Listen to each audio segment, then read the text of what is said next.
everyone, I'm going to be showing you how to make your Mondrian art. You actually have two options for digital art for this assignment. You can make it in Google Drawings if you're comfortable using that because we've already used it and you know your way around. Or you can use a new drawing program that I found. It's called Klecky. I'm going to show you Google Drawings first since it's something that you're familiar with, and then I will show you Klecky, okay? All right, so this is the Mondrian that I created in Google Drawings, and I'm going to show you how you can create yours. This is using only the shape tool, only rectangles, in fact. So you're only using one tool for this entire assignment, and it's super easy. So I'm just going to go ahead and make a new drawing. And I'm going to title my drawing first thing so that my name is on my assignment. So I'm going to click up here where it says Untitled Drawing, and I'm going to type in Mondrian. This is my second one, so I'm just going to make Mondrian 2. Mondrian 2 by Miss Gotzek. Okay, so the Mondrian is made using squares and rectangles. So all we need to do is go to our shape tool, click on shapes, and the very first one is a rectangle. I'm just going to start off by playing around with different shapes, different sizes and variations of rectangles. So I'm just going to start in the corner here and I'll click and drag to make a shape here. I'm not going to mess with the outline. I'm just going to change the fill. So Mondrian art is made using basically only red, yellow, and blue. Some of his works do feature orange or gray, things like that. So you can add one extra color if you'd like, but I would like you to keep it pretty simple. Red, yellow, blue, black, and white, okay? So I'm gonna change this fill to red. I'm gonna click out of it to deselect it, and I'm gonna go up here to shape and do it again. So maybe I'll put a big one over here. I'll make this one yellow. Get another shape. Maybe I'll make this one wide and make this one blue. Okay, red, yellow, and blue, easy enough. So now I'm just going to keep adding more shapes. Now this one, it didn't quite go on the edge. So do you see when if I click and drag my shape and I bring it to an edge, I can either align it with this yellow box below. So if I bring it to the right, slowly you'll see a red line pop up. See that? That means it's going to match that same edge as that yellow box. Or I can bring it all the way to this edge and it makes a red line as well. So you know that you're locking it so that they're all aligned. This one, if I deselected it, but I can just click on it again to select it and choose a color again. And I'm going to go back through and just add more shapes.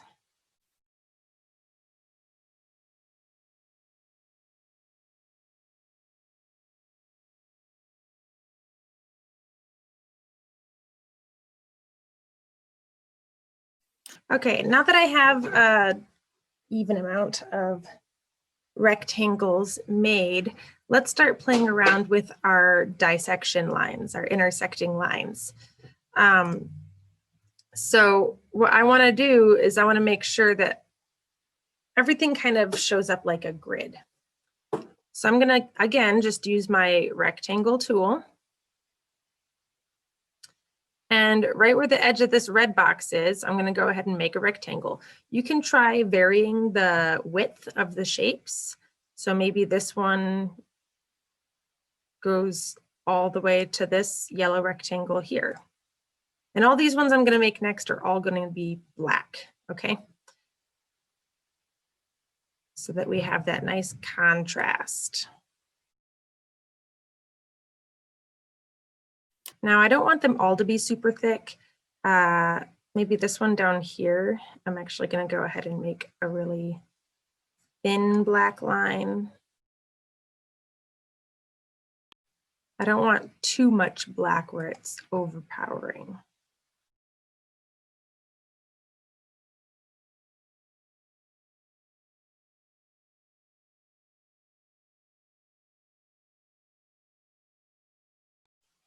Now, if you end up with something like this, where I've got like some weird intersections here, so I'm going to modify this yellow rectangle and just bring it up to the edge of this black one. And this one just kind of looks funky there. I'm actually going to drag it over here for a second. I'm going to make this line go all the way across. And then we'll just put this one up here. Maybe I'll even change it and just fill in this whole space with yellow. That looks nice. Once you start closing off areas, then you can think about what colors you want to put in there. But first, I'm going to go ahead and finish all of my intersecting lines first.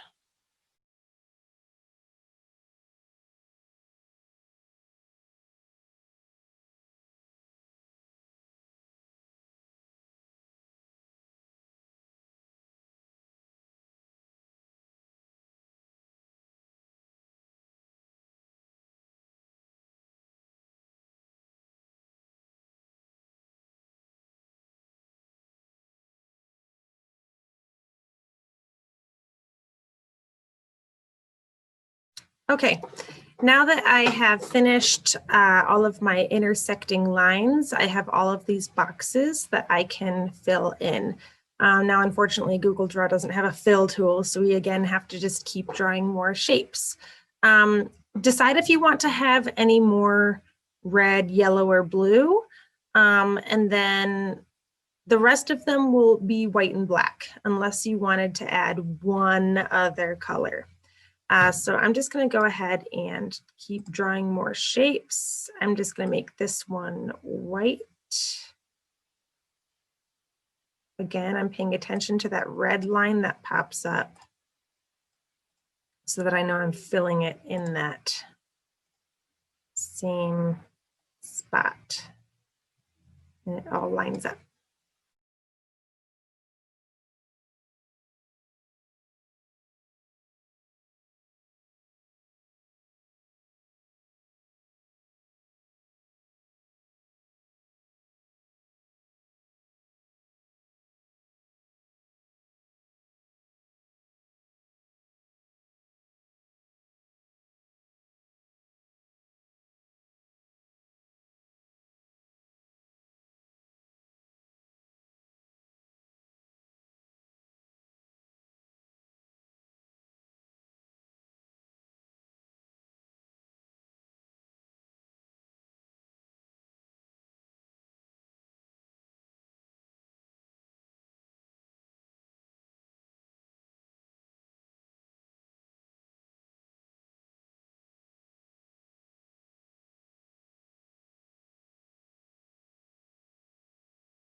All right, and there you have it. There is my finished Mondrian. Super easy. You can challenge yourself to add even more to this if you wanted to make even smaller shapes and more details. Like I said, the options are endless on this. It's very basic, but you can strategize a lot with this and get very detailed. So firstly, let me show you how to save this. I did not attach a Google Drive file to the assignment because everybody has so many different options to choose for this one. So if you just go here to File, Download, and download it as a JPEG image. If you named your file up here, then it should automatically name your file down there with the appropriate title. And then you can go ahead and upload it to your assignment. So now let me go ahead and show you Klecky. So Klecky is another drawing app, and this one is kind of like Sketchpad, but it is a bit more basic, and that's a good thing because Sketchpad has had so many glitches and made people so frustrated, and I don't want you guys to be in that same boat. So let me go ahead and click on a new file. I want it to be landscape, so it's horizontal, sideways, so that we can see what we're looking at, okay? If you have it vertical, then obviously it'll be bigger than the screen and you'll have to move it up and down. If you have it horizontal, then you can see everything in one shot and not have to worry about it. So let's just do fit. So it fits the screen and it's landscape. Well, I guess one or the other. Let's just do fit so it fits the screen. I'm going to hit OK. I want to keep it on a white background because this does save as a PNG file. So if I keep it transparent and leave some places white, it's going to come out invisible. Okay, so I'm going to choose a white background. All right, I'm actually going to go over here and zoom out just once so that I can see my screen better. And then I can go over here where I have this paint bucket. And I have a couple options. I have a paint bucket, a paintbrush, text, and shapes. I obviously want to do shapes. I'm going to do black lines for my shapes. So I'm just going to go ahead and make various lines that are different thicknesses. Some are thick, some are thin. I want to have that nice contrast.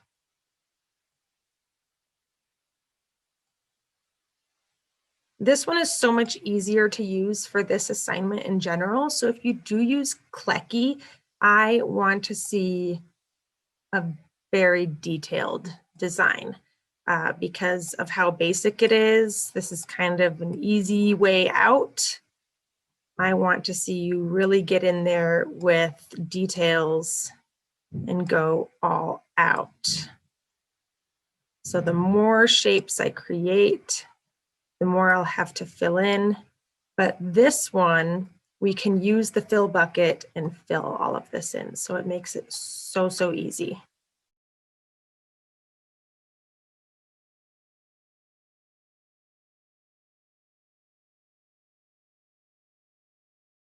So all I'm doing is clicking and dragging to create these rectangles. All right, for the sake of this tutorial, I think maybe this is good enough. Do a few more, why not? Okay, so here is my outline for my Mondrian, and now I can go ahead and fill it in. So I'm just going to go back up here to this shape tool, and I'm going to click on the paint bucket, and then I can choose what colors I want. I want to start with red, yellow, and blue again, so I'm going to find red on the color palette. Reminder to save. Unsaved work will be lost. So yes, this does not automatically save like Sketchpad does. So there's a save image option up here with an arrow. And it's going to save my work. So if I were to lose what I'm currently working on, then I have it someplace, okay? All right, I'm gonna go up here, I'm gonna choose red, and then I can just click around and fill in a bunch of these areas with red. Now I can go to yellow and do the same thing. Ooh, that's an ugly yellow. Ah, there we go. Again with blue. I'm trying to alternate areas so I don't have the same color next to each other. That always bothers me. So if you don't mind colors next to each other, go for it. But personally, I like the way it looks when it has things bouncing around all over the place, so it has better balance. All right, let's add maybe a little more blue. And then I can fill in some of these areas with black. I'm just going to randomly choose a couple of them to fill with black.